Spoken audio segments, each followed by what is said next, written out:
Hey friends, welcome back to the channel. Today's video is all about AWS Microcredentials. So in the previous video, I talked about the new microcredentials that were released out of AWS certifications and training. And in this video, we're just going to take a deeper dive into a couple of those that I mentioned in the previous video.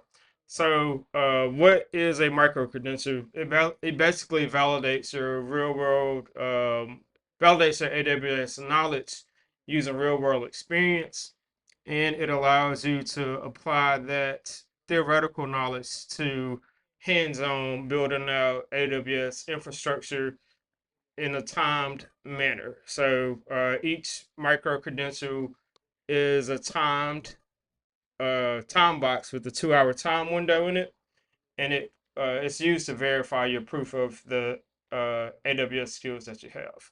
So as of this recording, which is today is July 6th, 2026, there are currently 5 micro credentials, and we're going to cover these top two here. So the AWS Agentic AI demonstrated and the AWS ML Ops demonstrated. So let's take a look. So the first one, AWS ML Ops demonstrated. So it gives you a details view and an outline view. Also, you'll notice overview. So it gives you the domain, the level of access of the micro-credential, the level, so beginner, intermediate, or advanced. And then it gives you the last time that the micro-credential was updated. And then uh, first thing that jumps out here is please note that this microcredential requires working with Amazon SageMaker AI directly in the AWS Management Console. We strongly recommend familiarity with this prior to initiating the assessment. And then it goes on to say this is a live runs in the live AWS provision environment. You have 120 minutes to complete challenges. Uh, Another thing to note here, and this is across all of them, is that the exam lab cannot be paused or restarted. If you exit before you finish, you'll have to start from the beginning. So there's no, I need to stop and get up and go use the bathroom, get some water, something like that. You're just kind of in it. And then one other thing that jumps out is if you fail the exam, you have to wait 25 days before attempting it again.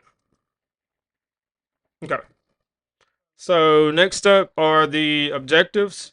So gives you a list of objectives: deploy, jumpstart, foundation model, fix custom inference container, prepare training data, fine tune and register the model, run batch inference on prompts, and then configure observability and scaling.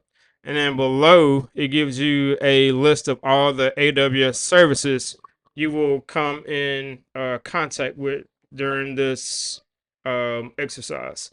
So API Gateway, EC2, auto scaling, CloudFront, AWS Code Build, ECR, Amazon ECR, AWS Identity and Access Management, AWS Lambda, Amazon S3, Amazon SageMaker, and Amazon VPC. So this is pretty much a list of the core AWS services. So if you're setting up anything in the cloud, any new infrastructure, it's a pretty high percentage you're gonna use one or several of these services, mainly starting out with VPC, API Gateway, EC2, and so forth. So this kind of covers quite a bit here. So now let's take a look at the next one. And the next one is AWS Agentic AI demonstrated. And then on this one, you'll see the domain is artificial intelligence, level is intermediate, access is free, and then the last updated May 27th, 2026. And let's see. Okay.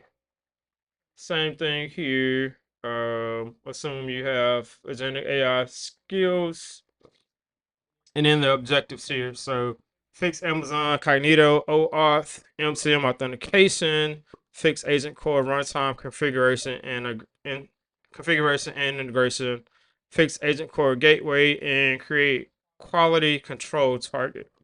And then let's look at the services that you come in contact with here. So Amazon Bedrock, Amazon Cognito, Amazon DynamoDB, AWS Lambda, and Amazon S3.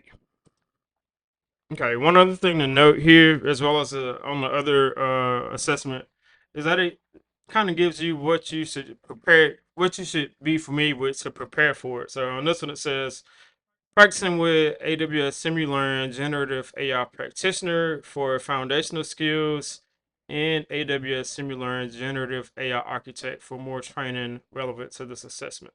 So it kind of gives you everything you need to kind of be prepared going into it. So, you don't go into it blind. So I'm going to take some time. I'm going to use the rest of this month to kind of go through these that are recommended and then do the assessment. Looking to record a video for that and report what my experience was. At any rate, if you find this video to be informational or not, please like, share, and subscribe. Thank you for watching.